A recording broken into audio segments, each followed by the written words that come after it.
Okay, perfect. All right, thanks. One, speaking as somebody sitting here trying to hear what you're saying, I sit in the front row, and oftentimes I can't hear what you're saying because you don't have your microphones turned on, or you tested the room when the room is empty and the volume's not high enough. Okay, so it's very hard to hear what you're saying most of the time. And of course, the person here doesn't have microphones, so we don't hear them anyway a lot of the time. That's why I sit right there. I was always in the front of the room. So I've had my ears tested. I know I'm not deaf. Okay, and I would really appreciate, and I also should say that I was in the town office today, and they had listened to the last meeting, and I asked them, I said, could you hear what was going on? And she said most of the time we couldn't understand what they were saying. So the people, you're videoing this, but the people can't hear what you're saying. So there's not much point in, lip reading, unless you're lip reading. I just wanted to make that point because I don't think I'm the only one that can't hear what's going on. I mean, clearly. Because a lot of times your voices drop down, and then you can't hear it. Thank you. Jody, do you have a problem when you're doing the minutes and stuff? So do you think it's a problem with their end? I have no idea. Okay. And you can also, it's not 100% accurate, but you can also do the transcription and see by every 20 seconds what's being said and make it out as well. Okay, well, I guess it's not me. It must be me.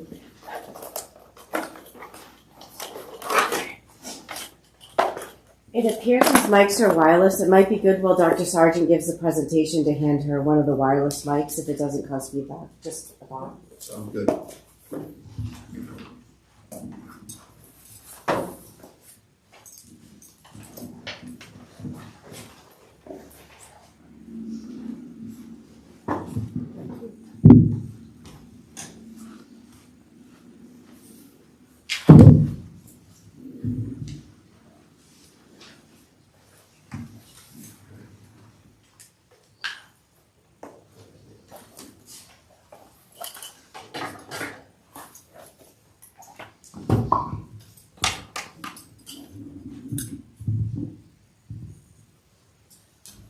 Good evening, everyone, school board members and community members. What I am presenting tonight is an updated proposed budget for fiscal year 27.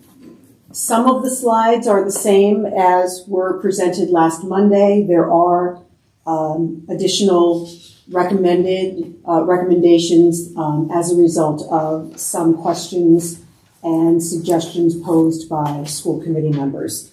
Because we've got some new folks in the audience who are different from last Monday, I will go through each slide. I may not linger as long on some as I did, just to keep us moving along, but I still want to be thorough. We start, as always, with just an overview of the successes that we enjoy in our district, with more than a third of our students at the high school participating in a sport, with certificated staff numbering just over 100, and when you factor in our support staff and our drivers and our custodians and our food service workers, we're close to 200 staff members, which makes us probably one of the largest employers in the town of Herman. Nearly 20% of our students are in JROTC, which speaks to the levels of leadership that our students are learning about and engaged in. Our graduation rate is over the state current rate, and we're at 94%, which speaks to success beyond high school for our Herman and RSU 87 students. And we have half of our students with graduate degrees, which speaks to teachers who value learning, continue to go back for master's level and doctoral level academic work. The dollar sign in the top right-hand corner indicates what our per pupil spending is, and this is based on state numbers from the main DOE website.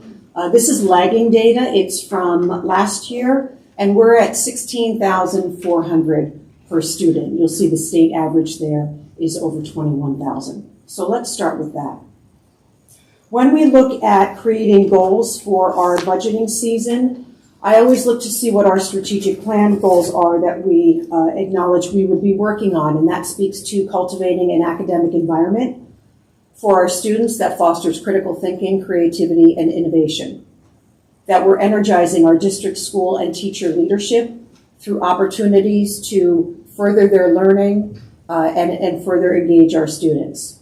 And finally, to ensure institutional and financial sustainability in the face of economic and demographic challenges. And I believe the budget that I put forth last Monday meets each three of those goals. Our more specific priorities include relevant and appropriately challenging curriculum and programming delivered by exemplary instructors, safe, clean, comfortable learning spaces that allow learning to occur without interruption, early childhood education programming. We spoke last week, and Mr. Nason spoke the month before about our transition to include 3-year-old students with special needs in our programming starting next year. Supporting professional learning for our educators, coming in with a fiscally prudent budget that addresses educational and facility needs, and finally, ensuring that we have appropriate support for our learners, that not only is about academic support, but behavioral and social, emotional, and mental health support. Here's a look at our district enrollment. Our current 2025-26 numbers are there, and they are separated out by school. And then the projected enrollment for next year, which is really based on students in seats, which is why we project a little bit for what our pre-K 4-year-old numbers will be. But what I want you to notice there is that we're seeing a slight decline in our student enrollment and a large bubble of students moving from our elementary school to our middle school. High school is projected to remain pretty stable for next year. Here's another way to look at enrollment. So we're certainly in a period of declining enrollment. I would not call it precipitous. We're looking at maybe 8, 9 children lower than the previous year.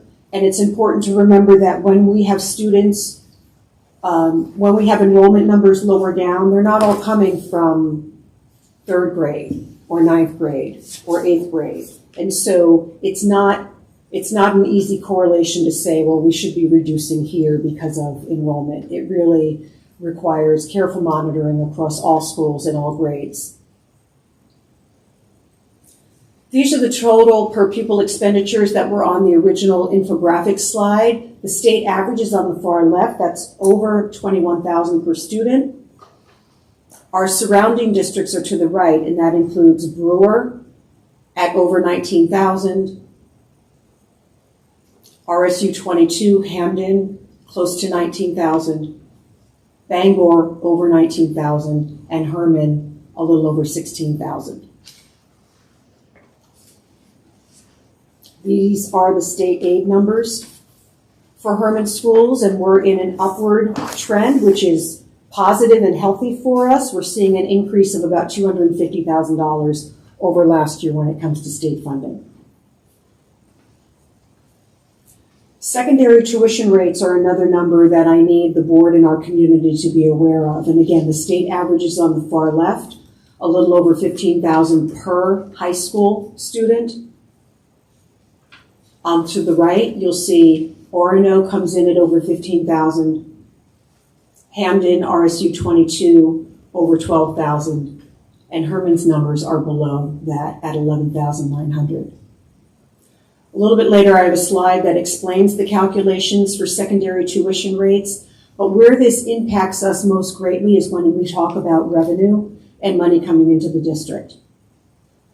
When we receive less funding per high school student, and particularly from our students who join us from our sister district next door, it means that we have less revenue coming in, and we have a wider gap that we need to address when it comes to having an even, balanced budget.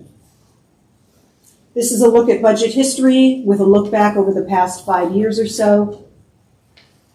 There were large increases in 2022-23 at over 8% and also over 8% in 2023-24. During the 24-25 year, it balanced back down to about a 3.5% increase. and then the budget that was worked on so fervently by Mr. Walker and presented to me when I began in April brought us in at a 4.38% total expense increase.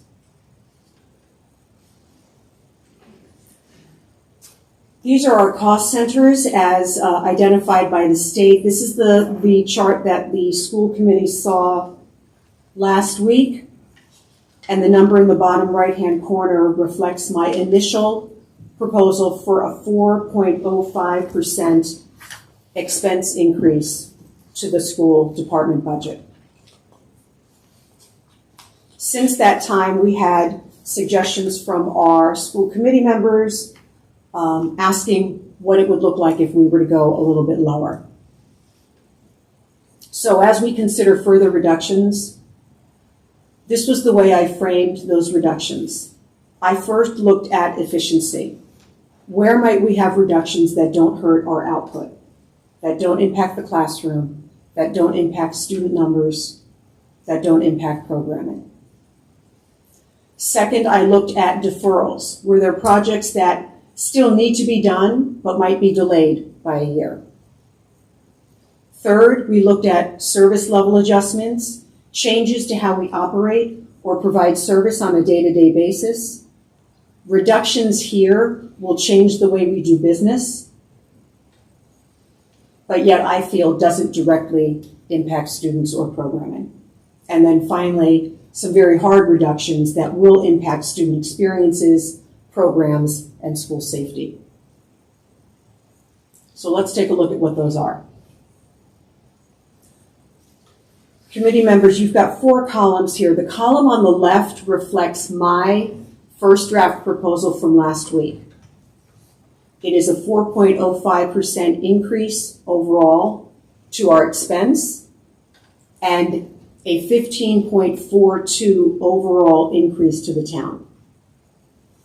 That budget already included reductions.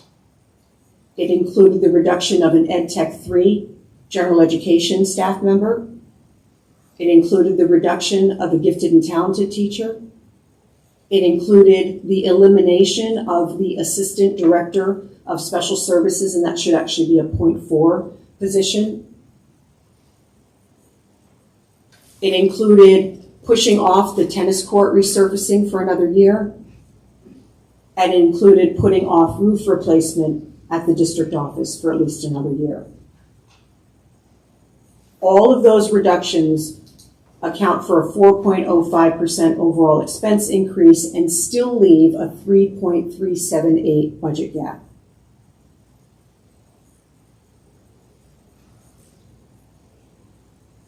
I then took a look at what it would take to reduce us even further and bring us down closer to a 3 or a little over a 3% expense increase.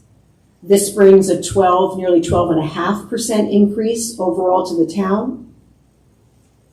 It brought an additional $220,000 in reduction to the budget. And if the desire from the school committee is to look at a 3.37 overall expense increase, it would be all of the things in column 1. And it would also include that we would pay for the fire pump system through capital reserves, that we would remove the van entirely from the budget. And there are other miscellaneous budget adjustments that we can make where some quotes have come in lower than we anticipated, a number of those where we can pull back about $15,000. That still leaves a 3.158 budget gap with the town. Then there's the option of going with column 3. And there was a request from a committee member last week that we look at what would about a 9.5% increase to the town look like. That equates to just about a 2.5% expense increase.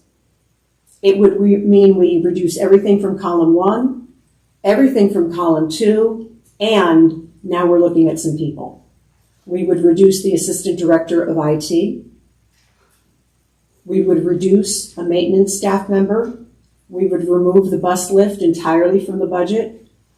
We would put off the LED light project at the gym for another year. We've had a speech position in the budget, but we've not been able to hire for that position this year, and instead have been outsourcing it through contracted services. We would lose that position from the budget and instead just continue to budget for the contracted service. That gives us about a $30,000 savings, and we would fund the hot water tank through capital reserve. That gives you about another $450,000+ reduction. It closes the budget gap to the town to $2.9 million. If the desire is to go lower, and there was a request from a school committee member to propose what it would look like for about a 5.5% expense overall increase to the town. That means we're looking at about a 1% expense increase to the school department budget.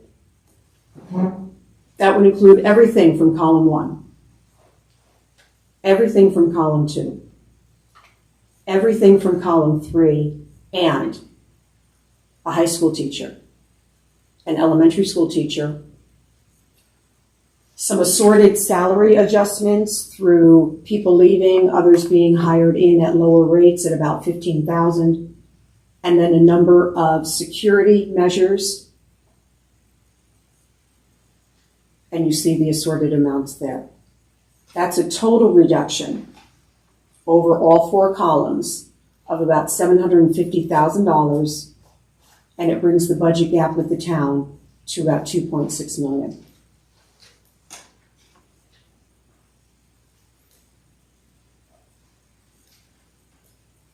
Just as a reminder for class sizes at the elementary level, this is where we currently stand.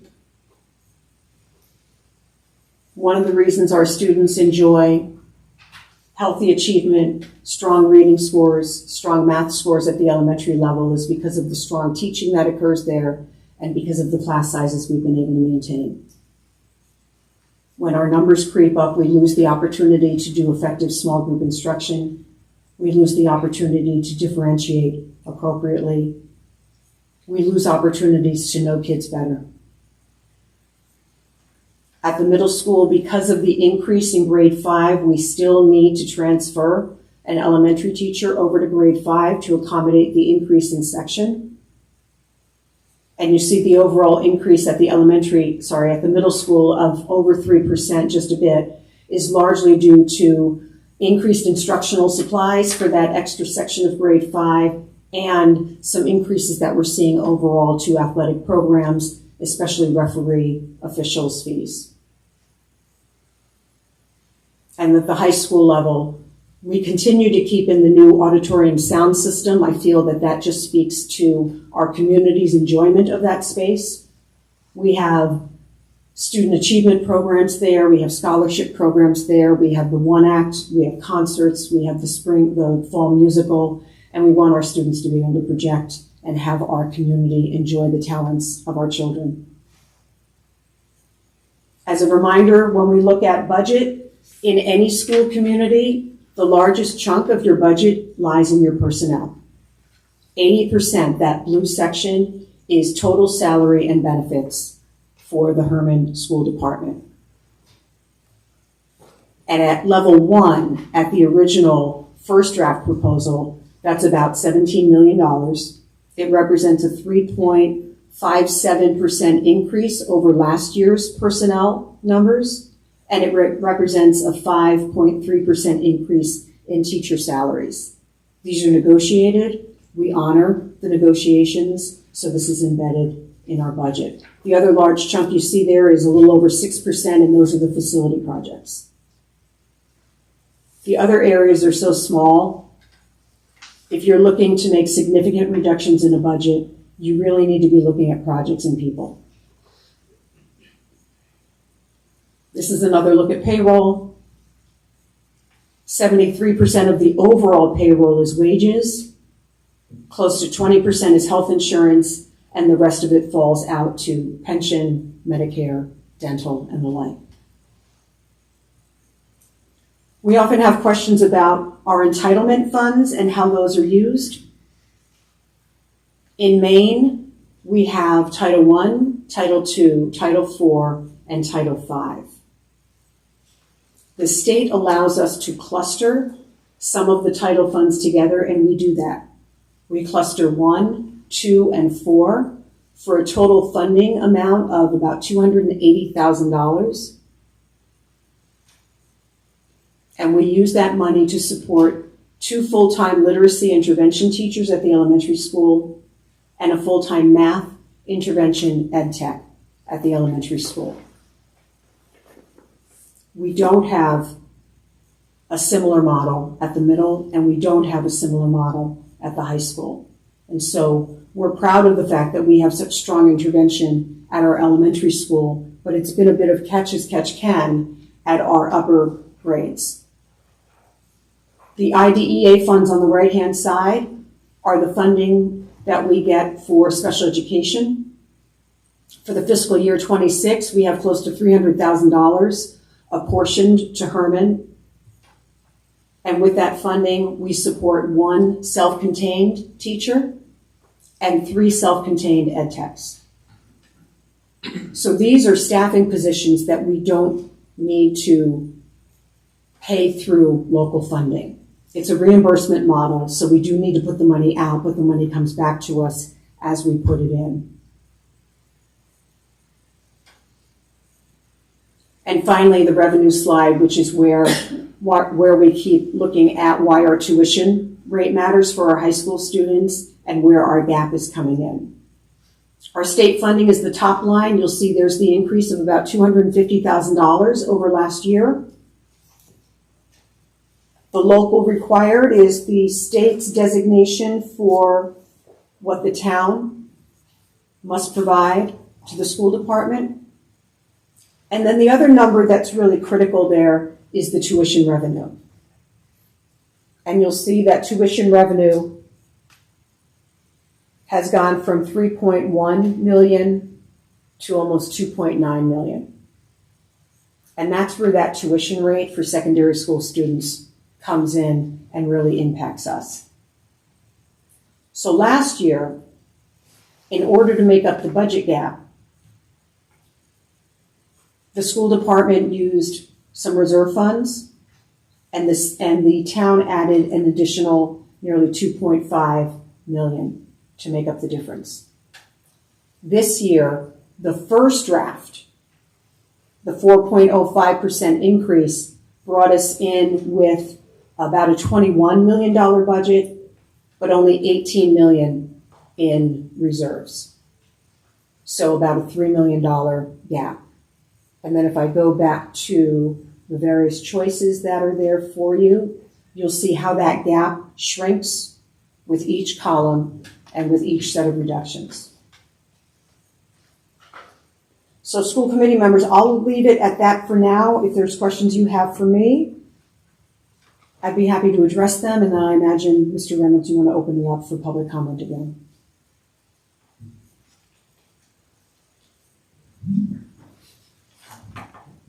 Is the microphone on? Yes. Yeah. Can you hear me?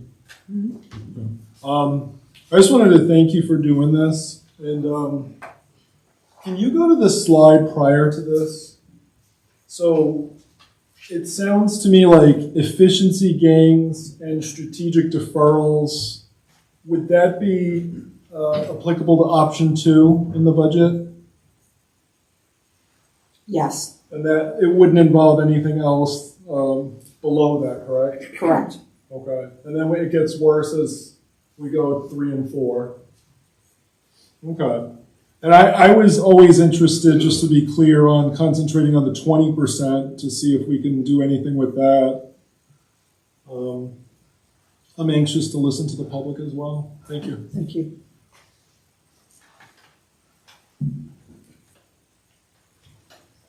The bus under option 2, is that the bus from the ED 279, the one that we've already voted on? The one that's in the budget? It shows as a bus van removed $125,000. This is a minibus that does not qualify for that.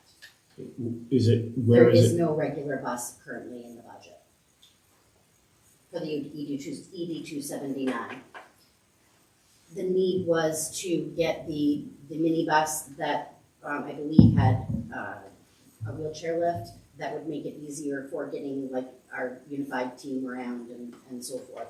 So that was where Jason felt the need was more for FY '27, thus requesting the minibus in its place. So there isn't a bus in the ED 279? I thought I saw one. So the ED 279 is funding from the prior year, right? So we bought the bus last year, so we get the bus next year, kind of deal. So the money is for the bus that we purchased in FY '26.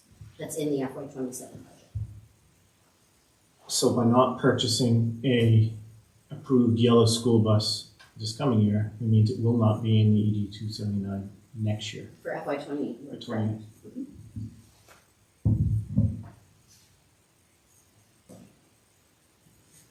Any other questions for Dr. Sargent? Guess you're all set, Brian. Thank you. Well, we may need, I'll keep this up just for discussion purposes. Danielle, you had some questions for us? Or answers, I hope, but. Suggestions, thoughts, questions? All of the above.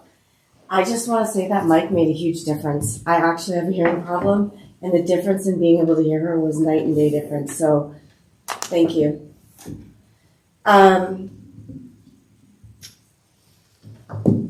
I just want to commend you because although our spending as reported to the state, which we discussed last time, isn't 100% accurate because of how our town pays for things, is less than everybody else. Our graduation is above the state average. So it's not always about how much we spend and the outcomes that we get. And that is a prime example of it. And I think it's a testament to the amazing ability of our school district and team here. A couple of things I want to highlight is in 25-26, the current budget year that we're in, we budgeted to spend $20,592,564.45. According to February's numbers, which I understand are still being dialed in, the estimated projection, so Jamie's awesome at projections, and so she took what have we spent year to date, added on encumbrances, so what is supposed to be spent through the rest of the year, and has come up with an estimation of the year end. Right now, as it stands in February, 4 months still left in the year, that estimate is at $689,617.73. The big important thing is the difference between what was budgeted for this year and the estimated projected to spend by the end of the year is $1.9 million. Actually, 1.902947. So and Jamie and I have talked, and we've worked together for a long time, and it's a little bit of unknown, but I mean, if we project in a 2%, another $400,000 that will come up extra in the next 4 months, I would imagine so that's still at 1.5 million. So my understanding from past budget experiences, you guys basically do a zero-based budgeting, maybe with a little twist to it.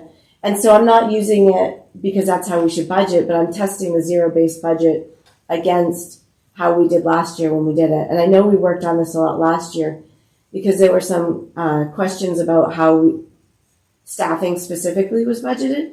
And I'm not proposing anybody be cut. But what we identified last year when we worked on the budget, and maybe the year before, was that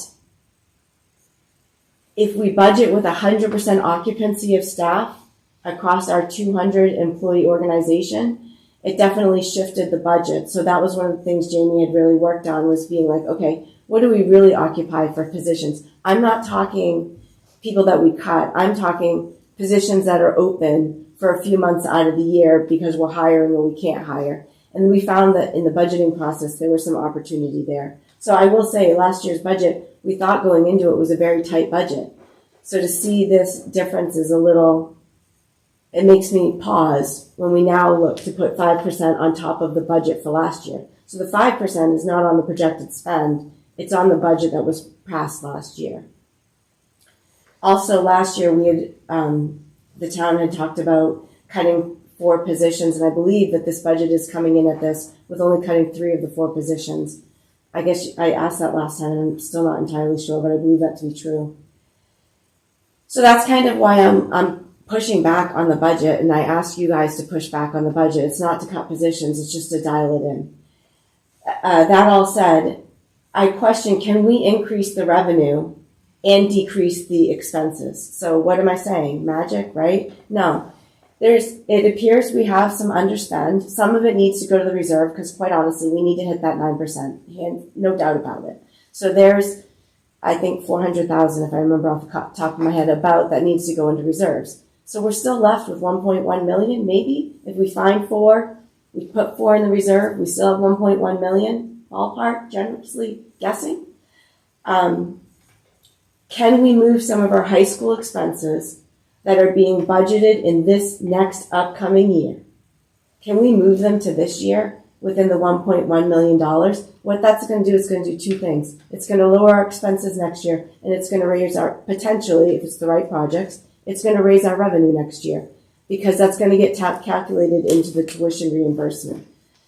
Again, it has to be specific budgets items, and I'm not that expert, but I know that there may be some that we could move up to this year to capture. We do have to be careful that we don't cause the problem next year, but I think that could be a help. And then the other thing is, are there other things that the high school needs or wants that would really improve things that we could put in the $1.1 million at the end of the year? Again, capturing additional revenue next year, so projects specifically targeted that hit our tuition reimbursement, if we do have some money left. Even if it's only $500,000 left, can we do that? And then, would it make sense to use the bus reserve for the bus lift? We do have a fully funded bus reserve, if I remember correctly. So would that be an appropriate use of the bus reserve? I'm happy you clarified about the van because I was wondering the same thing. Thank you, Jamie, for clarifying that. And then I just say any cuts that we make, I just want to make sure that we're not damaging ourselves in the future in revenue. So when we look at the high school, if we're cutting at the high school, we have a big class coming in the year after. We just want to make sure that we're not cutting off our tuition revenue in the next year. So it's like, yeah, really have to look at 3 years at once when you're talking tuition. And then if making sure that anything we do doesn't also negatively affect our ED 279. So that next year's a step. But again, just looking down the road further. I think that was it. Thank you. Just some thoughts. Thank you, Danielle. Jamie, didn't we use money out of the bus reserve last year? There's some in the FY26 budget, yes. I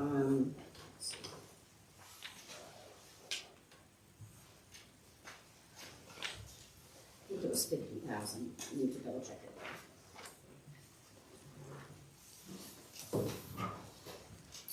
She's right, and you're right. My only thought is if you're this under budget, I hope you would never take the money out of the reserve. I mean, Well, we've had to lately take money out of reserves because we don't have the revenue. And I think that's there's a difference between a cash flow and a cash flow issue as opposed to a revenue and expenditure issue. I think what you're referring to is a cash flow issue created by the town's tax status. Again, that money could go back into the reserves. It doesn't have to stay out of the reserves this year. thank you. Haley? The time change and the lack of community awareness is an issue. I enjoyed scavenger hunts as a child, not so much as an adult, so an informed public decreases chaos. One of the things and one of the reasons that I supported hiring our new superintendent was that they were going to be transparent and improve communication and community involvement, and I'm not seeing that, Mr. Chair. That being said, getting the budget 7 minutes before this meeting, after requesting it, making it well known that I was looking for it, is incredibly frustrating. I can't be well informed or provide feedback. Again, I will continue for the rest of my years here in Herman to stand at this podium and to advocate for the citizens and the teachers over this budget. I don't care if I'm on that side of the table or this side of the table. The money that we invest as taxpayers matters. We are spread far too thin. My husband and I make a decent income, and our taxes are through the roof. It's hardly affordable to live in the town of Herman. This is unacceptable. Mr. Benziano once accused me of being a leak. That is probably true. That being said, to see that the tuition reimbursement, correct me if I'm wrong, $11,949 for the tuition. So that means we're getting paid per student from the town of Carmel that price. Is that correct? Yes. Yes. So, and yet you're stating that it's over $16,000 that we're paying per student according to the state standard. Is that correct? The state debt. Haley, I have to pull up the slide. I'm sorry, I don't have it in front of me. Sure.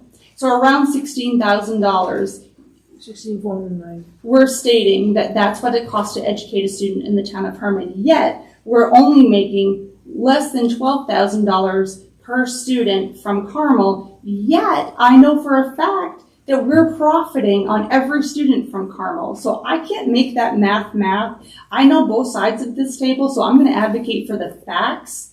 We're profiting from Carmel. So how are we doing that when it's only $12,000? And I'm averaging here. Say it's $12,000 from Carmel.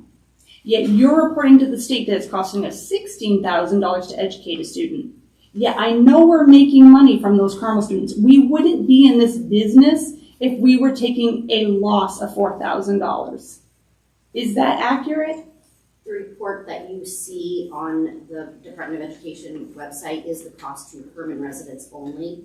It has subtracted the amount of tuition revenue that we receive from Carmel or Glenburn or any other district that sends a student here from the overall expenditures that we have as the district. And then it's dividing that over the resident pupils. That's how it's coming up with the $16,000. So that dollar amount is purely the cost to Herman taxpayers for Herman students. Yet we're only charging $12,000, averaging here, rounding up, to Carmel. So it's not a matter of what Or we're living. charging, right? It's about the tuition But the state deems rate, as correct, which is based off from our actual expenditures correct. that Thank are you. eligible for the tuition calculation. Thank you. That being said, she said it perfectly. That's stating that the state deems technically it really only costs us about $12,000 to educate a student, not 16. No. No.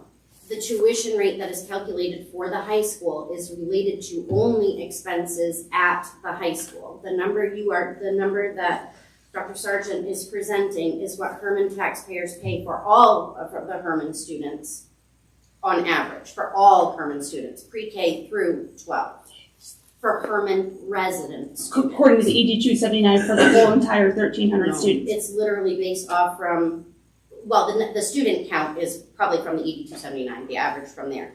But the dollar is from our actual reported expenditures to them. Say that one more time for me. The $16,000 that's on her slide Mm-hmm. is the per pupil cost for resident students of Herman. It's using all of the expenditures in the district less all tuition sources, and then it's divided by all students that are Herman resident students. That's where it's coming up with the $16,000. The tuition rate is calculated. There's two different tuition rates. Mm-hmm. The one that we have the most of, obviously, is the high school. That is based off from actual expenditures that are allowable for that calculation. So that's going to be the costs of the teachers here in this building, custodial supplies and things at this building. There's numerous things. It doesn't include special education because RSU 87 pays those additional education costs to us that are not included in that $12,000. It's above and beyond. We send additional bills to them for those direct services that those students receive. So when we look at the ED 279, and I looked at this coming year, I'm confused when we're looking at the tuition rate. We're accounting for that. It was around 1,300 students. Let's just average here, or round up.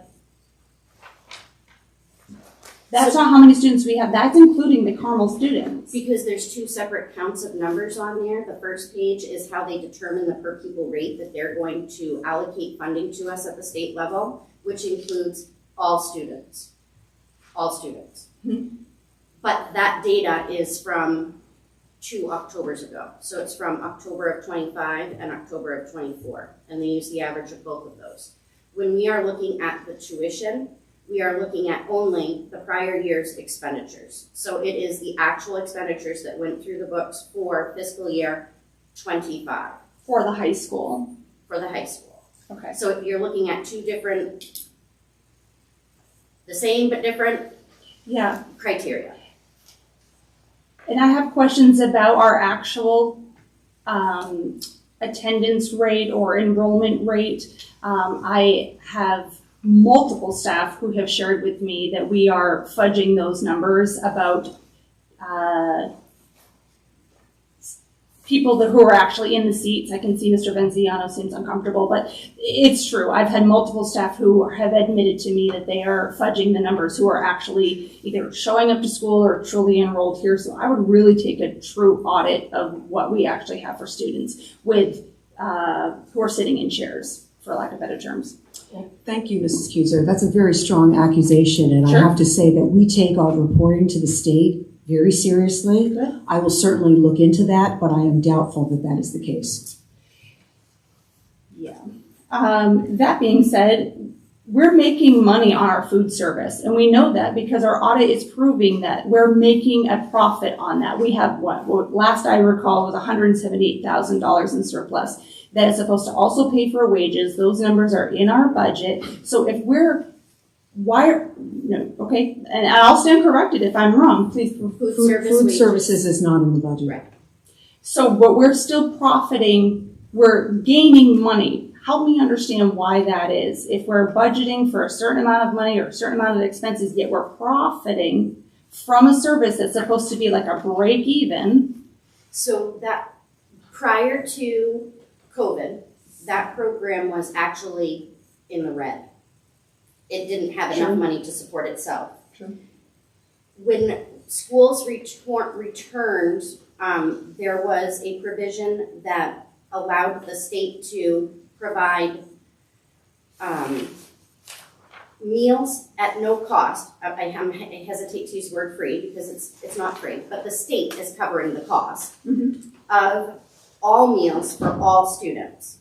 The result of that is we are receiving reimbursement rates higher than we have in previous years. So as Mr. Hall stated when he presented on the food service fund balance, this is not an issue that is specific to Herman. Okay. It is a statewide issue. All food service programs are having the same thing. Balance too high letters are going to more districts than they ever have because of it. Normally, we would receive a very small amount for students that are of paid status, where the families are responsible for that meal. We are receiving the same amount for all of them, or a higher amount, I should say, much higher amount for each of those meals, which is increasing the amount of revenue coming in for that program. So when we had a surplus at the end of this year of a actual expenditure versus a budget amount, was it 248,000? Is that somewhere in there, Mr. Vidia? I don't have it right. There was a surplus I don't have it. of unexpended funds. So it's not to budgeted, it's to actual. It's the actual revenues that have come in, less the actual expenditures that have gone out the door. And that's all of the program costs for food service. So there are no program costs in the budget that Dr. Sargent has presented for the food service program. That program, historically, we used to have to include funds. We no longer need those. They've got enough coming in with what they're receiving through the reimbursement process. As far as the van, are we taking an account, because I'm not aware of how often the Lyft van is used. How often is that used for transportation? And what is the last purchase of a van that we purchased for lifts? So you can address the second one. I would say not only do we use a wheelchair van for extracurricular events and sporting events, but we also need to use it when we're transporting students to and from school. So districts usually keep a wheelchair bus or van in their fleet for those purposes. Sometimes it's because of a student who has a permanent disability. Sometimes it's a student who temporarily needs to be in a wheelchair, and we still have the obligation of transporting that child safely to and from school. I'll let Jamie speak to past purchases. I believe the last one that we bought was with COVID funding, and it was the white minibus, and that's what was in this budget that we've removed, a second minibus that was in this budget. It would have given us minibus number 2. I don't remember the exact year that we bought it, but it was with COVID funding.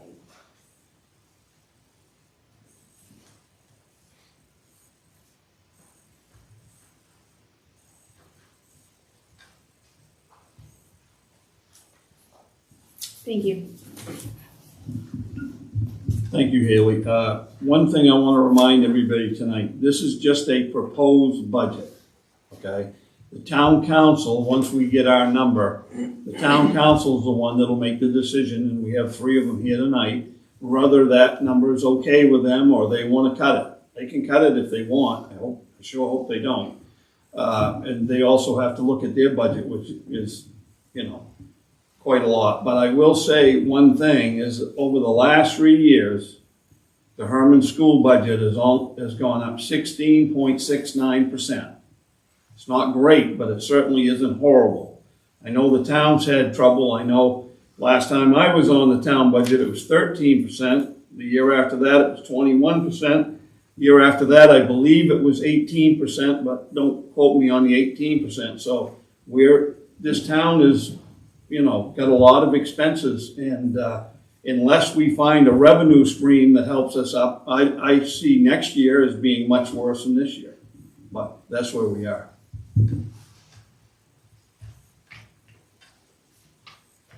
I could speak to a little bit of that. First of all, I'm sorry, Terry, can you come Yeah. to the microphone? Thank you. as with the school, but the town budget has the same problems, except we provide a lot of services too, and as you do for the school. The town has taken on an ambulance service, which has not been inexpensive. You have to have med techs on every shift. You have to have a couple people who are trained to go with them, and you have a new ambulance you had to outfit. So the ambulance was purchased with a grant, but those are all expenses that add to the permanent, as you say, the people side of the budget. Also, the county has had a huge increase this year. They've changed the way they're doing their books, I guess, and it's not the new jail specifically. It's like years of not paying close attention to what was going on, and so there are huge budget deficits at the county level, which could be from 16 to 25% increase in the town budget. And last year there was the property tax increase, which was mandated by the state. It wasn't instigated by the town council or anyone else. It was a mandated change that the state made. So that was a huge hit to everybody last year, their taxes. And before that, you had these large undesignated funds in the school budget, and those were used to mitigate the taxes to the people kind of post-COVID, during COVID and post-COVID era to help the taxpayers keep their costs down. And then those funds were used up, and now they had to be covered by the town. Those costs had to be covered by the town. The school costs had to be covered by the town the year before the property tax problem. So there were several things, large items, that caused the town budget to increase every year. And I know people are upset about that, but much of it was out of our hands entirely. They were things that we had to do. And I know I campaigned on keeping taxes low, but we do have the lowest taxes in the area. And the town has to decide what services they want, what level of services they want to pay for. And that's at the school and that's in the town. So if you want a full-fledged ambulance service, it costs a lot of money. If you want police staffing in town, that costs a lot of money. I mean, a lot of these things are big ticket items, and they're things that the town has to have, and so we provide them, but you have to pay for them. And nothing comes free. And I wish it were different, but it isn't. We have had a lot of businesses come to the area. We have increased revenue, but sometimes that's not enough. The services that you expect, you have to pay for, and the school that you expect, you have to pay for. So that's kind of where I am. I do have one question though. How do you determine your class size? Do you take all the classes and just average them? So for this year, what I do with all of our school principals is we keep a running chart, and they're updating class size numbers. So I know, for example, at the elementary level, how many teachers do I have in that grade level? How many students are in each teacher's class? Yeah. And that's what I reported, and the average of that on the slides here tonight. So it certainly does change over the course of the year, but we generally remain within a pretty stable window. So can I ask you, is band included in that as an average? Band is an elective program and not a self-contained elementary class or any of the levels, yeah. Yeah, so you have some students who elect to take band and some who don't, so I don't report that as a class That's not a size. class average. How about physical education? That generally can be a much larger class than. It sometimes is a larger class, but again, because the high school especially doesn't require, nor does the state require 4 years of physical education, there's some flexibility as to when in their 4 years at the high school students take a physical education class. Are those classes generally larger than the standard class? Define standard class. Well, like a classroom, you might have 15 people in a classroom. You normally have more. So a phys ed class at the high school has more than 15 students. It would be a in lot it. larger than that, I assume. But I visited, and I have to say, I've seen high schools where they're putting 30 and 40 students into a high school PE class, and that's not what I see here. It's far lower than that. It's far lower, okay. Okay, thank you. Another question. Do physical education teachers, I know I have a degree in health, physical education, and recreation. I always had to teach physical education and health, but I see you have health instruction in there, and you have physical education. Do the same teachers teach those courses? No, we have a dedicated health teacher who handles that instruction. Thank you. Yeah, Terry, a couple things you did a great job. I'm not picking on you, but All right. the track and the turf also belongs to the town. That's right. And that's an 11-year bond, so that's $500,000. But Yeah. the town voted for that. The town voted to spend that money. So, but that's still a burden on the But taxpayers. that's one of those things that if every you year. want to have it, you have to pay for it. Absolutely. You know? But as far as the mandate on the evaluation, the state mandated the evaluation go up, but that doesn't make the taxes go up because the town gets to set the mill rate. So if they didn't need any extra money, they could have lowered the mill rate. So that part, and I'm sure your town manager will, will help you with that. But Well, I just wanted to point that out so people don't think that the state made us go take money out of taxpayers. well, they mandated the tax reevaluation. Right, the reevaluation, the evaluation of your property went up, but you can always lower your mill rate to get the same amount of money. Yeah, well, See what I'm saying? you just can't lower it enough, that's all. Well, you could if you didn't need money, but we need the money. Well, you have to go by what the town wants for services. Now, I know. the other thing, I'd like to say one more thing at the podium.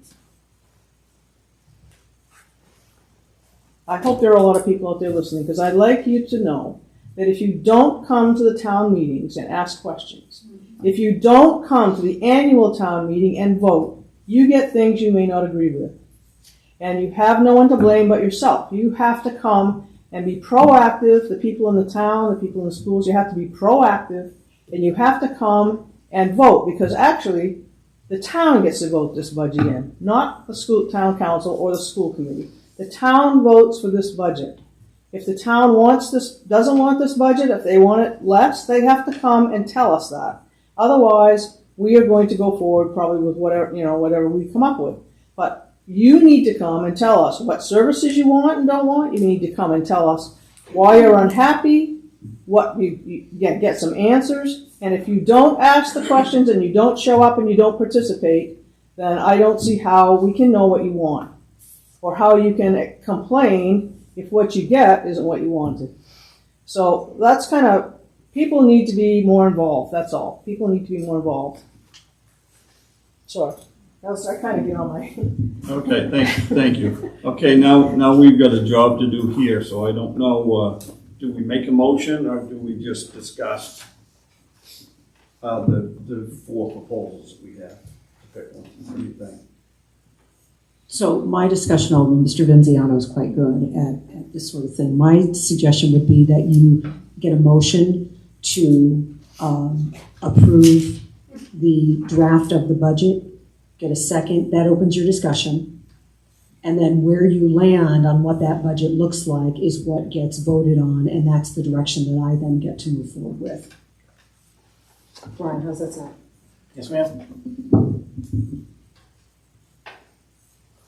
I'd entertain the motion.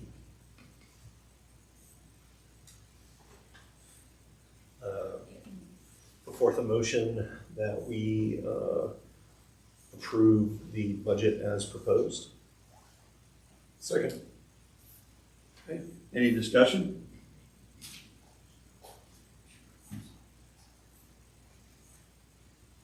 Are we gonna pick a number or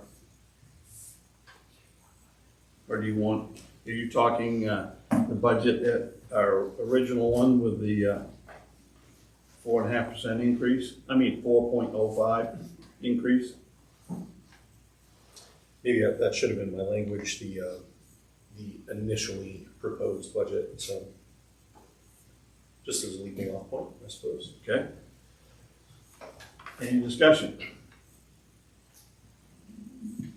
Yeah, I would just say that I think that we've kind of done a deep dive, I think, in terms of the first draft proposal, and we've got these alternative options.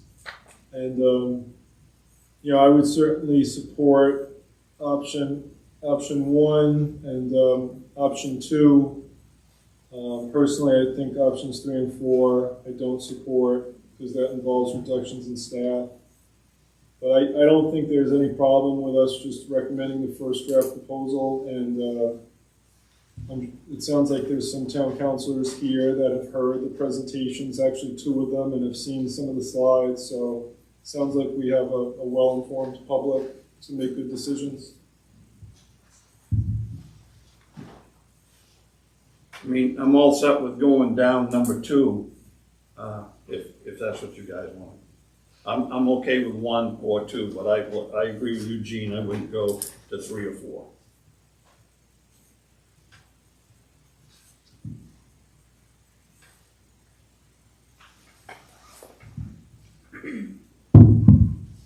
Okay, seeing how John's quiet, I don't agree. My first question is on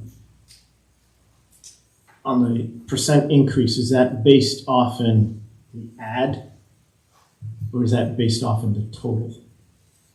So there are 2 lines in there. There's the local required and the local additional. It's the ad. It's the local additional. It's the ad. Yeah, okay. So when we talk about these different proposals, the percentage of increase to the town is actually larger than what was discussed as a percentage because of the way in which it was figured. And if you look at the local required increased from $4.4 million to $4.7 million. So when we look at proposal 1, it was figured as a 15.42% increase to the town, but it's actually a 16.82 when you consider the local required, which is the number that I'm looking at. So the proportions you're looking at are a little bit higher. Second of all, Can we back up? I think I misunderstood what you were asking me. So the number is based off from the FY26 total appropriation of 7.498 million. That is where the calculation is, the percentage is coming from. it was a 6.9 million, correct? Total local tax last year was 6,936,814. I believe that's what was on the slide. Is that the Is that including the debt service though? I just went off in what was on the slide. So Local the- required and then local addition. Did you add debt service into that? The 7.4 million that I have that it's basing off, it includes the debt service. Okay. Then my numbers don't include the debt service. And it is taking into account, when looking at the local required, it's including debt service separately as part of that calculation. The biggest reason I disagree with this budget is because we already have the money. We already have it. Last year we went through this process and there was a great deal of angst in the belief that we had a very, very tight budget. And it required 4 positions to be cut, 3 positions to be reduced. And it was an emotional event to go through that. And we agreed on this year's budget of $20,592,000 with the cut of 4 positions and the reduction of 3. We didn't follow through with all the cuts and we didn't follow through with the complete reductions. And we still have a surplus in this year's budget of in excess of 5%, which is over $1 million. So there's some debate whether it's a 1.9 or a $1.5 million, but there's an excess in there of in excess of 5%. The school is asking for a 4% increase. We already have it. We're not spending 5% of this year's budget. If we're not spending 5% of this year's budget and adding an extra 4% on top of it, what the school is really asking for is an increase of 9%. So the biggest reason why I disagree with this budget is because we already have the money programmed in from last year. So there is no need for an increase. The other part of it is we discussed last meeting that we wouldn't use reserves. The majority of the proposals include reserves.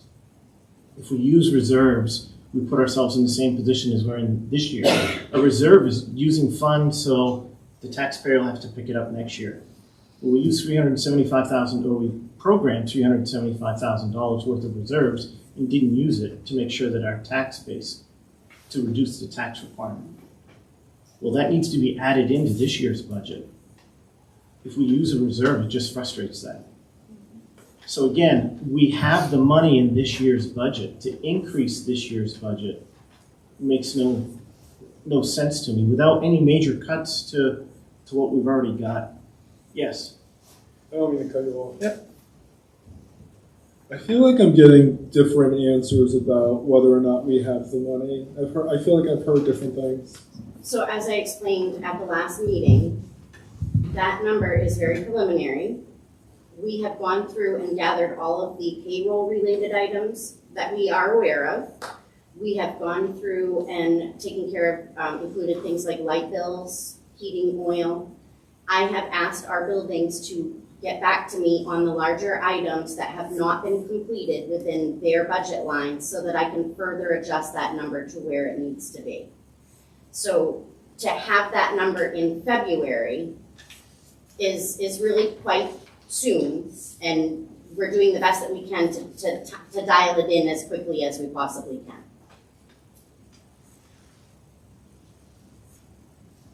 We're currently at a 90.4% of this year's budget. And as Mrs. Youngblood explained, all the payroll is already put in it, all the major expenses are already put in it. So with a $1.9 million surplus, are we going to burn through $900,000 in the next 4 months when all of our payroll is already accounted for? I don't think so. So that's, again, we have the money now in the budget that we've got. And if we take this year's budget and just push it into 27, it still comes to a 4% increase or so to the town because of the $375,000 worth of reserves that we use to fill this budget that we didn't actually need. So again, I ask the rest of the committee members, if you're adding the 4% onto what we've already got, what are we what are we buying? And I just think that the budgeting accuracy is what is catching us here. So a combination of we shouldn't be using reserves, we've got the money now, there's a significant increase to the town tax, and that we need to have a better budgeting accuracy. I don't support an increase. I would just say, Brian, I hope that it lands the way you've suggested. I think in early March, it's hasty to come to that conclusion. And when we're talking about a $21 million budget supporting the school community of this town, I don't want to be hasty in what we're proposing might be there for us to use at the end of the year.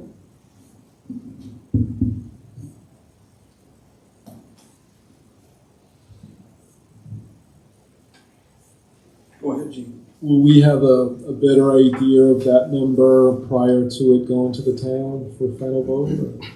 Will certainly be closer. I think one of the issues that we have faced historically is we have tried to project where that number is going to be at a fiscal year end that is not complete, that we're trying to budget for the very following year and using those funds. And I personally think that that's a dangerous way to go about this. I think we should be working off from audited numbers. We have an FY25 fund balance figure that is audited. We know what the number is. That is what we should be looking at. We should be going back that 1 year to that audited to come up with, so for 27, we would look at 25. When we get to 28, we'll look at 26 and see where we actually did land once everything is fully closed out. The thing to keep in mind is yes, the fiscal year ends on June 30th, that's true. However, the summer payrolls are actually paid out in the summer. So we are still paying out July and August summer salaries to our staff that are school year but elect to be paid or are already paid, like teachers, for example, in July and August. So the books are really not officially closed until we even get through August. So we still have straggling things that come in that end up, that are prior year, that the invoice was missing, whatever, it happens. We still have things like that happen. There are things like our unemployment, which is $60,000 to $70,000, or at least last year it was somewhere between $60,000 and $70,000, that I can't post until all of the payroll has hit the books, because I need those numbers in order to appropriately allocate it to each workers' comp budget line. Can I ask a question? Yeah, sure. I don't know why I'm holding this. So if we use the 21,425, tell me if I'm doing this right, and then I multiply that by 9% for the undesignated fund balance, is that? Oh, to come up with the compliance? 20,592. Because right now it's 1,597,163 from fiscal year 25. So don't we need like an extra over 300,000 to get to the 9% with this proposed budget? So the 9% is calculated off from the prior year's budget. So like Brian was saying, so it would be calculated off from 25. the 26. If you're looking for the current 9% would be the 25 budget with at the end of fiscal year 26 if we're within 9% of the 25 budget. So we're like, I just want to make sure I understand this. So we're about $250,000. We need $250,000 to get to the 9%. Did I do that right? I can do the math real quick, but. So I guess what my point is if we have extra right now, aren't we going to be putting that towards the mandatory 9% undesignated fund balance, or am I just misunderstanding this? It's not mandatory. It's not mandatory. It's the maximum. That's the maximum fund balance that we can have. And but the auditor suggested we do that, right? Yes, Okay. and anything above and beyond that is what we are supposed to use to offset the tax burden. That's all I had. Thank you. You sure can.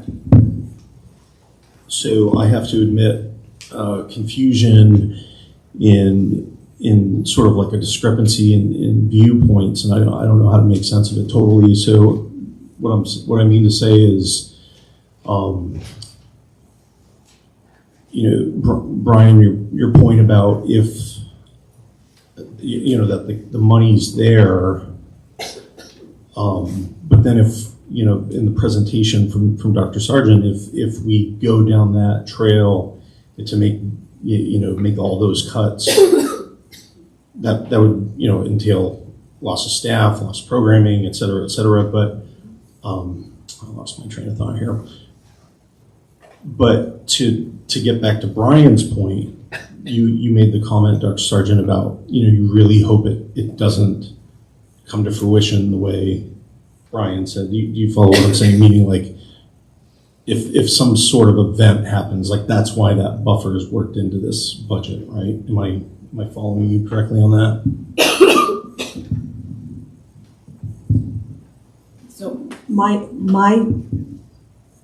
approach here is that I'm very cautious of spending or budgeting money that I don't have a specific dollar amount for. I don't want to guess at that, because if we guess wrong, then we're looking at last minute reductions and last minute programming cuts or staffing cuts, and nobody wants to be in that position.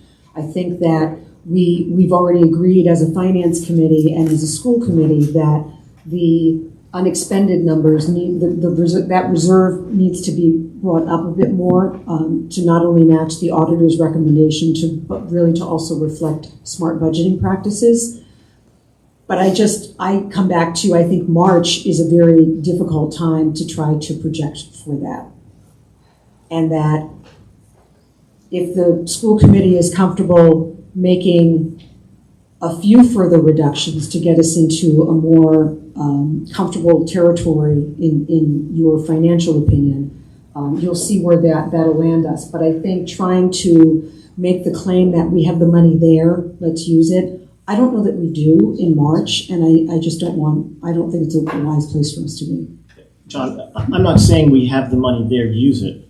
I'm saying that we budgeted to a level that exceeds this year's requirements. Okay. So that the FY27 budget is meant to meet 27's requirements.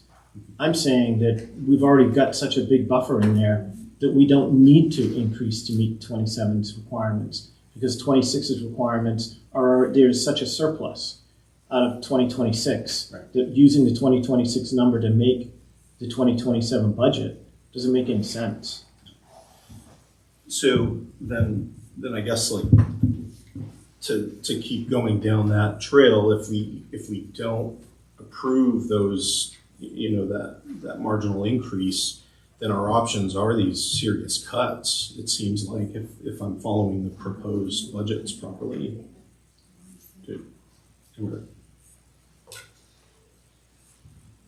Yes, but we went through the same conversation last year, and those proposed cuts didn't happen, or they weren't fully implemented, and we still will have. I'm very confident that we will have over $1 million surplus out of this year's budget. We'll utilize 95% of our budget, which leaves $1 million on the table. So.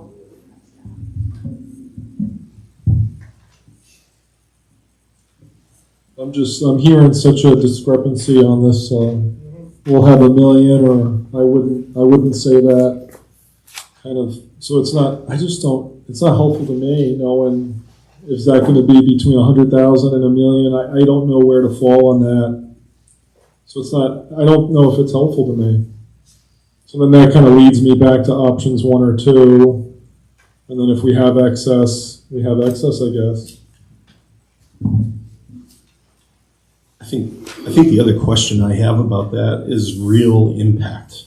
And so I think a lot of the things that we're talking about have sort of been mentioned categorically. We talked about the Penobscot County budget, which will bring an increase in property taxes, and like that sounds scary. And then I was talking to some people, and I tried to do some research on this. And so and this is based on the data that I found, so I could be working with flawed numbers. Forgive me for that. Please correct me. But after that money, or excuse me, after those expectations make it down to an individual property owner, what that could look like. It was like the estimate was like a 1.2% property tax increase. I don't know if that's accurate. I'll go up to 2%. And a homeowner like myself, my property tax value was $2,600 last year. 2% of that to offset that Penobscot County gain would be $52 across the year. So a little under $5 a month. It's one less coffee at Dunkin'. So I share that to try, and so that's where I'm trying to get us to when we're talking about what this percentage increase to the town would actually look like. What does that look like? So we can talk about the Penobscot County increase. Well, what does that translate to in real numbers? And that would be helpful for me, I think, as I think about the budget too, if anybody has insight into that. Or John, I also look at it as it continues to perpetuate. So if you put in using their numbers, a 15.4% increase to the town for 27, 28 they're going to build the budget off in the 27 budget. I mean, it just continues to exponentially increase. At some point, we need to validate and justify the budget. And if we're looking at, I believe we can clearly see at least a 5% surplus. Now's the time in which we put that surplus under control. And with a $20 million budget, 5% is $1 million. So, and if you notice, I talk about the increase to the town, but I don't put it in proportion to what else is going on in the town. Because that's not my lane. I'm concerned about the increase to the town because that's proportional back to me and as a resident. But I'm not putting it in relation to what else is going on because that shouldn't impact my thinking. Yeah, well, and I can join with you on that. And I think I saw it in maybe a slightly different way, in the sense that though we do have a responsibility to the town, with these numbers, I take it as a request from administrators and school personnel about what they need to run these schools and create an enriching environment for these students. And so though I want to be responsible and careful with the numbers, it doesn't seem too far out. It doesn't seem like too unreasonable an ask when I look at these marginal percentage rates, year over year. If it means we're putting out a good school product, that's actually a bargain compared to districts everywhere in this area.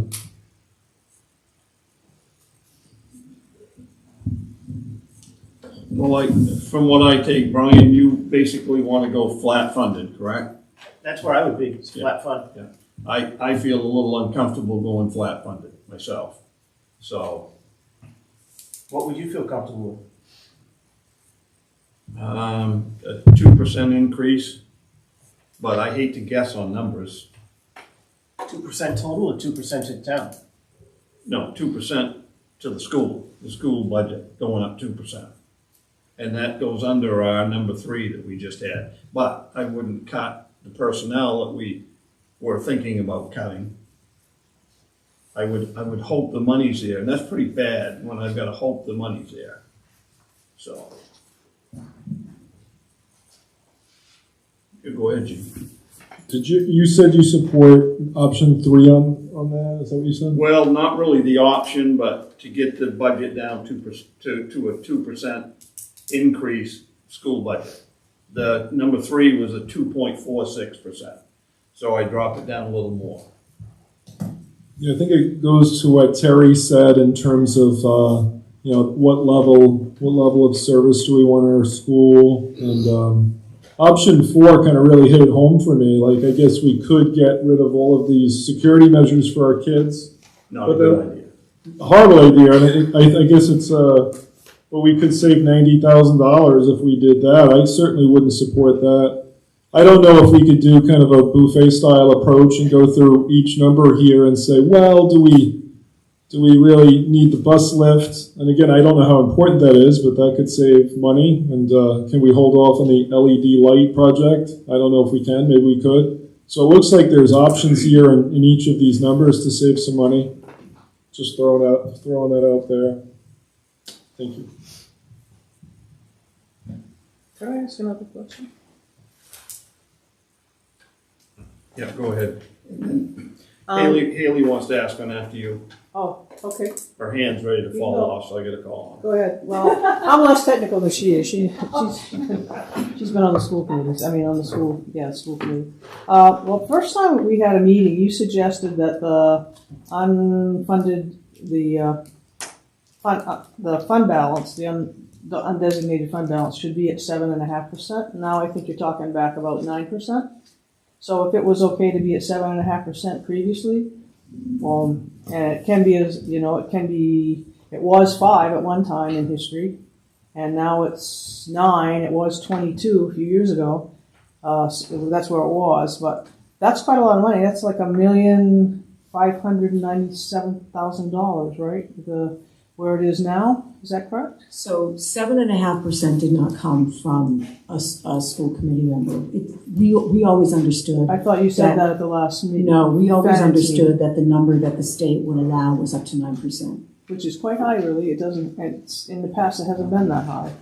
So, and is that where the extra money that you're talking about, Brian, is going to be situated in that unfunded balance? Undesignated balance? No, what I'm saying is, I The haven't current- done school budgets before, so. yep, the current budget is a $20,592,000 budget. Right. And we're using about 90% of it right now.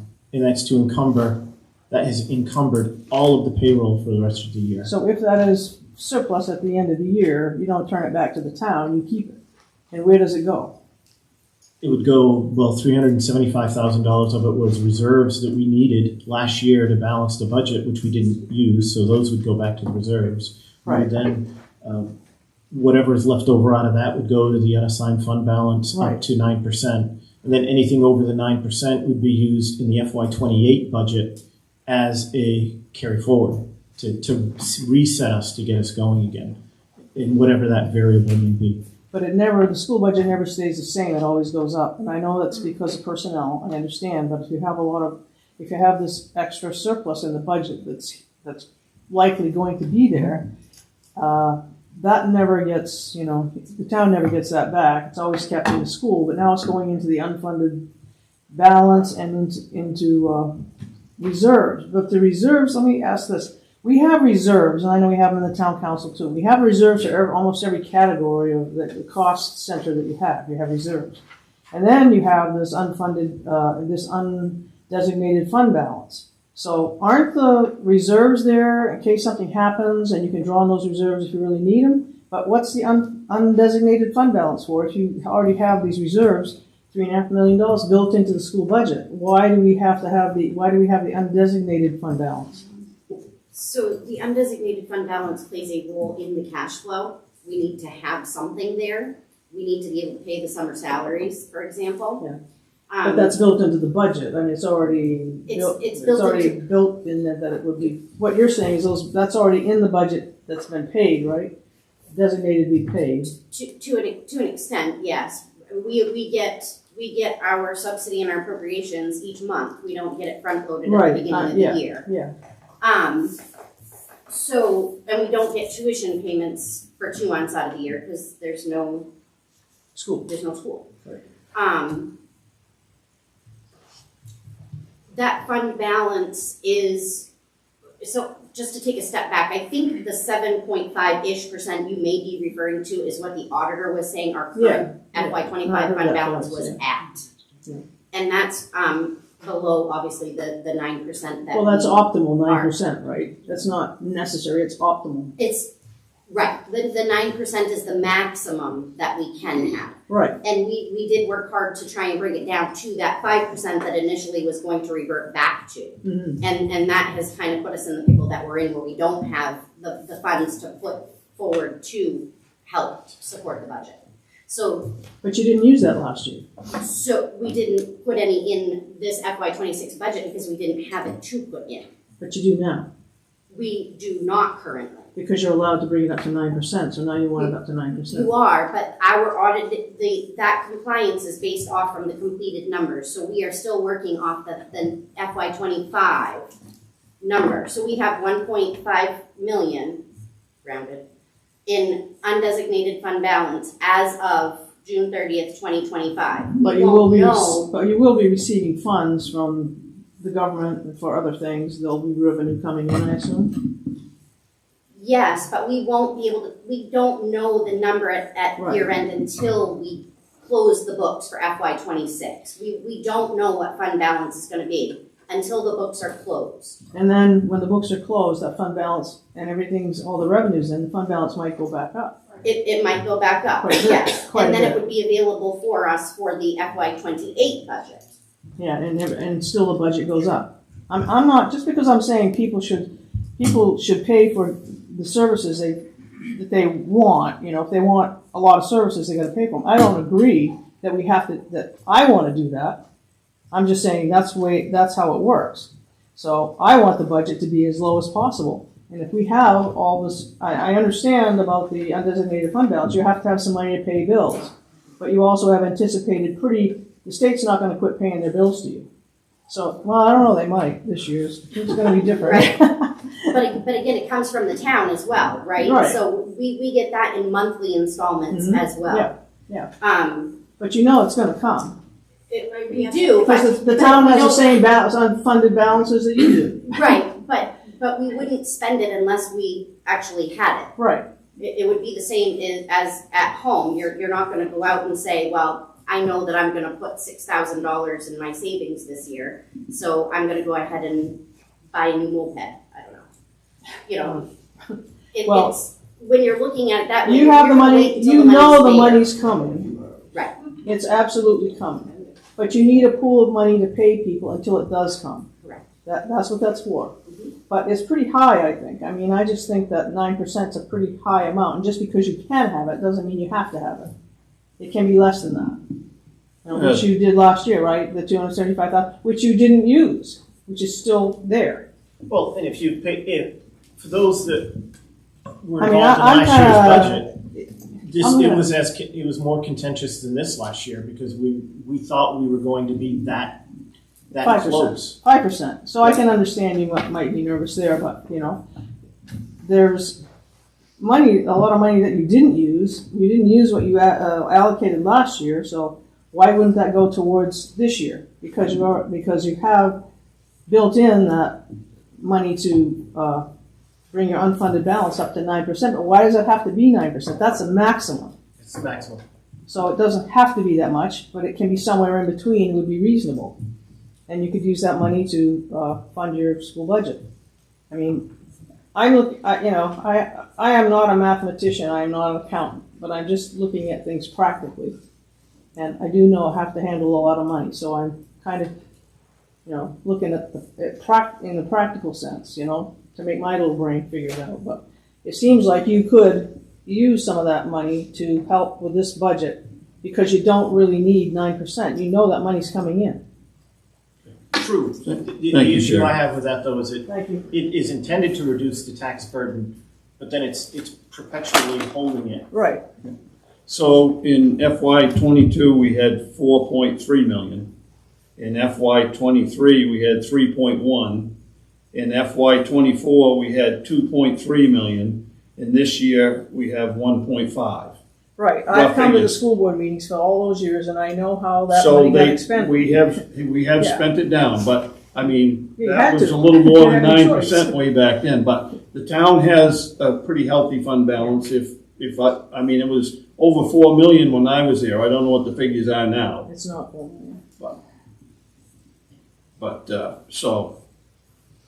But like I say, I feel uncomfortable to vote on a budget that, oh yeah, we're gonna have the money, maybe.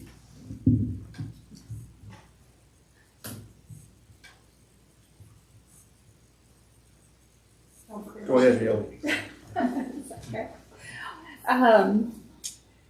I just wanted to clarify, Mr. Benziano said that we didn't have those cuts. I know firsthand that several of those staff were cut out of that budget. So we did lose staff, and we also either reallocated those people. So those numbers should even out. They don't. They don't. We reduced it was proposed we reduced by 4 full-time, and we reduced by 3. 1 guidance and 2 school teachers. And there was 1 teacher that was it was a position, not a person, that was supposed to be reduced, and that reduction didn't happen. That being said, also, you reimburse for some of those services at a higher rate or a different rate for your special services, correct? So when we're looking at services or special needs services, that money gets reimbursed eventually through different programs, correct? Like speech, for instance. So there are programs that we are able to submit to the state or to the agency for reimbursement. I don't believe it's accurate to say that we get reimbursed at a higher rate than what we bill for.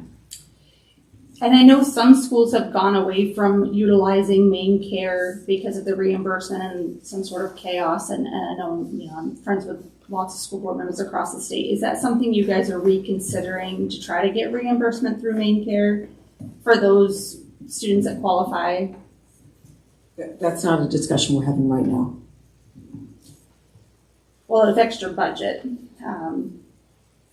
Part of this, I feel bad saying this because I support our staff and I support our students, but I feel as a person who has attended school board meetings and town council meetings for the last 6 years, whether I'm in this room or online, I have never missed a meeting.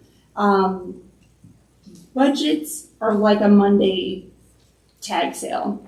We put all this stuff in there, we pack it really high, and then we go, oh, we're having all these cuts, and then we make it sound really bad, and we are not repurposing, tennis courts when that could be done through other means. And we do this year after year. And having been through the school board specifically before and then during my term, lights and some of these projects I'm hearing year after year. There's multiple ways these can get funded, whether are we looking at grants? I asked you that last time. Are you utilizing or trying to have staff utilize energy efficiency and see what's available to fund some of those projects? Are we utilizing the Herman Athletic, whatever, that are supposed to be resurfacing the tennis courts? Some of these projects are supposed to be maintained through the fundraising that either students are doing, locals are doing, selling signage, like I had mentioned last time. I really hope that the school board or the school committee develops a committee in partnership with the Herman Athletic Group to really fundraise and help offset the budget of things that we have. We have a lot of blessings in this town, but it's going to take maintenance. And I think it sounds good when we're going to the ballot box to say, yeah, I want this. Okay, but how are we going to maintain those projects that doesn't fall on our budgets year after year? And I see this group being formulated, but I don't see those meetings happening, and I don't see the fundraising coming in. Okay, Haley, I've got to cut you off because we've got a job to do, and we're going to have to come up with a figure at some point. Tony, I just have one quick question. Yep. I promise. If you don't mind me asking Jamie, what is the percentage of our budget that is personnel and personnel-related items? So the payroll budget is 3.5 per, sorry, that's the increase. Please hold. Yes, 80.6, I think is what the roundabouts, 80.6 is what's on that slide. So would it be fair to say 20% of the budget is non-payroll related? So if I use that number, the 20,592, which is current year budget, and I multiply it by 20%, that means that non-payroll wages in this current budget is $4.11 million. And Brian and I, who've done the budget year after year after year, are saying we're on track to be at about 1.5 to 2. Well, Jamie's own numbers right now say 1.9 million. Jamie's numbers that she's putting out. Only 4.1 million is non-payroll wages. So we know the payroll's right because she's already said that. That's already in there. That's solid. The question is there really is there 50% of what was budgeted missing in the end of the year projection with only 4 months to go? I know I'm harping on this, and I'm harping on it because Brian and I have been through this year after year after year. And if you go back and look, there was a significant gap between what was budgeted and what was expended. So we pushed really hard. It looks like in a prior year that maybe it was a close budget. But Brian, can you remind me how much was spent in the last 45 days on capital expenses? Yeah, there's a 2024 budget, and it was, I can't tell you off the top of my head. It was a lot of money was spent in that bubble between when the superintendent was outgoing and the new one was incoming, and that was $600,000 to $800,000. I wouldn't say 800,000, but it was a lot of money. Yeah. And I am concerned that we've made such a spectacle of this that, and I say the money is there and we should use it for needs that we have. I hope that we're transparent when we do that, and you guys publicly say to the public, this was not budgeted for. We have this opportunity. Maybe it'll help our tuition, so we're going to execute it now. But I hope you guys are all transparent and being that it wasn't budgeted for, but we see it's available and we want to expend it. Respectfully asked. But again, so we're talking about $4.11 million. There's only 4 months left in the year, and we're saying there's still $1 million left. So I find it hard to believe that $2 million is going to go down much further. Does that make sense, what I'm saying? That's to me, Danielle. Thank you. I know you're busy, just gonna take a All moment. right, thank you. Just wanna bring something up. No, I'm speaking as a taxpayer, not as a town official. Brian, no secret, you and I have never seen eye to eye on anything, but this evening my hat is off to you. Thank you, sir, as a taxpayer, for coming prepared what you've done. I applaud you. We only don't see eye to eye 'cause I'm about 6 inches shorter. So, facts to facts. We have, I believe, 2 attorneys on the table, and this evening, let's look at this as a courtroom. Only one person has brought evidence to this tonight. Everybody's saying, well, I think this, I think this, I think this. Mr. Vaziano is the only person that has brought physical evidence tonight with people substantiating what he has said. To say, I believe, because I've been involved in this in several years, we can get through the fiscal year of this year and into next year with what we have, and we should move forward where we're at. He's brought physical proof. He's been substantiated by 2 different individuals that he has the proof. I concur with that, having heard that. I thank you for that. And I ask the 2 of you that are attorneys to think about that in your professional field. One of you that's an attorney. In your professional field, if you were sitting in the courtroom and somebody brought you evidence, you'd have to look at the evidence. And I ask you to think about that for a moment, because tonight you said, well, I can't think about this and I can't agree with this. Just think about it in simple terms. The only evidence you've been brought tonight was compelled by 2 people to collaborate it, Mr. Vaziano. And he's looking out for the tax dollar. And I thank you for your time. I know you got a busy night. Thank you, everybody. And again, I applaud you for tonight, sir. Thank you. Thank you. I would like to point out that Jamie is our financial advisor, not Brian. I realize that. So our numbers are off what Jamie and the superintendent have been doing. Again, though, So, 2 numbers, 2 different people. well, they're It's your different. person's number. They're I'm different saying I numbers. collaborated with Mr. Vaziano. Actually, they're not. I'm using Jamie's numbers. We disagree in the interpretation of it, but I'm using her reports.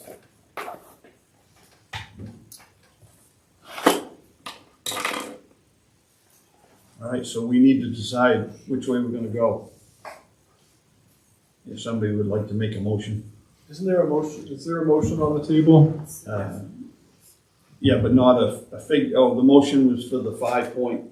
To approve a draft of the budget as initially proposed. Okay. Which was $21,425,534.25. And according to the school's numbers, that's a 4.5% increase to the expense and a 15.42% increase to the town share. All right, any other discussion? All those in favor? All those opposed? I'm sorry. All those in favor of option 1? Option 1, correct. Okay, no, I understand, sorry. Okay. Now I could entertain another motion. Well, that one I Oh, that one's We paid. have to, Can you say? I Can you do the didn't see Okay, I voted against, and I Brian did. John voted, okay. So all four of us voted against. All four against. Can I make a motion? You sure can. Do a motion for option 2, the 3.37% expense increase, 12.49% increase in the town. Option 2 that was presented to us. second? Okay. Any other discussion? All those in favor? All those opposed? Guess we're all set. Now I need a motion to adjourn. I move we adjourn for the evening. Thank you. Do I have a second? Yes. I'll accept that unless doubted.